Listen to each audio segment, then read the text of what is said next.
Bir nazmını okuyun, kesince zarar kirişken ve cürekten kelgen sözlerim.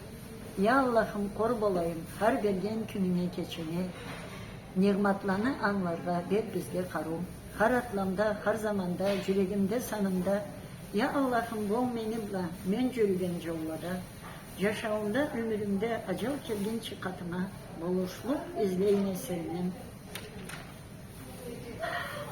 Başka zatha aldanmayın tolu kulluk öterge. Buyur Allah men kuluna meleklerin alında dünyada düz yaşap ibadatla salırga. Ey Allah'a iman keltirgelle deyen kullarından ya Allah'ım Allah'ı nasıl buyur sen bana. Kıyamat gün carık beklesiyor Allah'ına 99 atın bakleyme ya Allah'ım. Etken günahlarım için cehennemde salma ya Allah. Yüreğimde ne bolganınca şıralmam ya Allah. Aman işten uzak bolga. Buyur beni ya Allah. Abınmayın ya Allah'ım dünyada yaşat beni.